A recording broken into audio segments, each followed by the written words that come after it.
Class 12 CBSE நீங்கள் revaluation போட்டிருந்தா அதுக்கு எப்படி ஆன்சரை பேப்பர் அதாவது மார்க்கிங் ஸ்கீமை டவுன்லோட் பண்ணுறதுன்றது தான் சொல்ல போகிறேன்.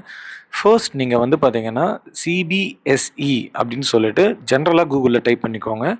உங்களுக்கு இந்த மாதிரி CBSE central board of secondary education ஒரு ஓப்பன் ஆகும். அதில் மெயின் வெப்சைட் உள்ளே போங்க. அதில் மேலே பார்த்தீங்கன்னா நீங்கள் இந்த மாதிரி உங்களுக்கு பேஜ் ஓப்பன் பண்ணதுக்கப்புறம் இதெல்லாம் இருக்கட்டும், அதை பற்றி நான் செகண்ட் பேசுகிறேன். மேலே இந்த இடத்துல போர்டு எக்ஸாமினேஷனுக்குள்ளே போனீங்கன்னா மார்க்கிங் ஸ்கீம் அப்படின்னு இருக்கும். அதை கிளிக் பண்ணிவிட்டு 2026 12th ஸ்டாண்டர்ட் கிளிக் பண்ணிக்கோங்க. இப்போது உங்களுடைய சப்ஜெக்ட் எல்லாமே இந்த இடத்துல லிஸ்ட் ஆகிருக்கும். அக்கௌண்டன்சிலேருந்து, பிஸ்னஸ் ஸ்டடீஸ்லேருந்து, ஃபிசிக்ஸ், கெமிஸ்ட்ரி, மேத்தமெட்டிக்ஸ், இங்கிலீஷ் எல்லா சப்ஜெக்ட்டுமே உங்களுக்கு இங்கே லிஸ்ட் ஆகிருக்கும்.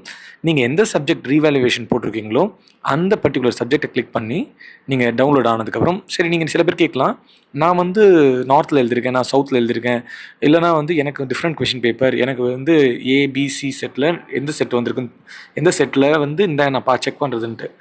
ஒன்ஸ் நீங்கள் இது டவுன்லோட் ஆனதுக்கப்புறம் அதில் ஓப்பன் பண்ணிங்கன்னா அது ஜிப் ஃபைலாக இருக்கும்.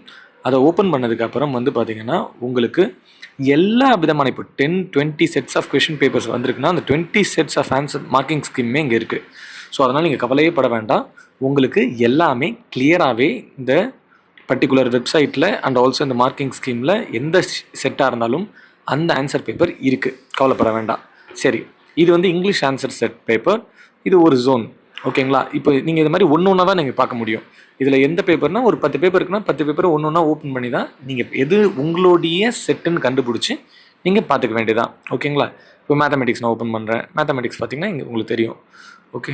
ஸோ தட் கண்டிப்பாக உங்களுக்கு இந்த செட் எப்படி டவுன்லோட் பண்ணுறதுன்றது தெரிஞ்சிருக்கும். இப்போ ஃபார் எக்ஸாம்பிள் பாருங்களேன், இப்போ நான் ஒரு கெமிஸ்ட்ரி பேப்பர் டவுன்லோட் பண்ணி காட்டுறேன். கெமிஸ்ட்ரி தான் தேடிட்டு இருக்கேன். கெமிஸ்ட்ரி கிடைச்ச உடனே நான் கெமிஸ்ட்ரி டவுன்லோட் பண்ணி காமிச்சுக்காகிறேன். ஓகே, கெமிஸ்ட்ரி டவுன்லோட் பண்ணிவிட்டேன். டவுன்லோட் பண்ணதுக்கப்புறம் ஒன்ஸ் டவுன்லோட் பண்ணதுக்கப்புறம் நீங்கள் டவுன்லோடுக்குள்ளே போயிட்டு அதுக்கடுத்து அங்கே இருக்கக்கூடிய இந்த ஜிப் ஃபைல், ஆக்சுவலி அது இதில் காமிக்க மாட்டுது. நான் ஸ்க்ரீன் ரெக்கார்ட் பண்ணும்போது அந்த ஜிப் ஃபைலில் நான் பண்ணக்கூடிய ஒர்க் இதில் காமிக்கல.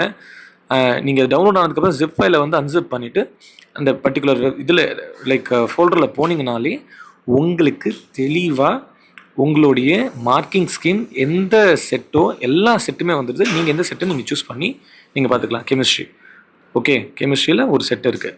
நீங்கள் எந்த செட்டுன்னு செக் பண்ணிவிட்டு நீங்கள் அதை உங்கள் ஆன்சர் கூட ரிலேட் பண்ணி நீங்கள் கிளியராக பார்த்துக்க முடியும். கண்டிப்பாக உங்களுக்கு இது தெளிவாக இருந்திருக்குன்னு நினைக்கிறேன். இன்னும் ஒரு பெரிய பிரச்சனை என்னென்னா, சிபிஎஸ்சி வெப்சைட்டில் இன்னும் இந்த ரீவேல்யூவேஷனுடைய லிங்க் வரல. இன்றைக்கி 23 லாஸ்ட்டுனாங்க, பட் இன்னொரு டே எக்ஸ்டெண்ட் பண்ணி 24 வரைக்கும் கொடுத்துருக்காங்க. பட் சிபிஎஸ்சி பண்ணுறதெல்லாம் இதெல்லாம் ரொம்ப மோசமாக இருக்குது. அதுக்கே இது ஃபோட்டோ காப்பி தான். இன்னும் ரீவேல்யூவேஷனுக்கு என்ன கூத்து பண்ண போகிறாங்கன்னு தெரியல. வெயிட் பண்ணி தான் பார்க்கணும். தேங்க்ஸ் ஃபார் வாட்சிங் this video. Have a nice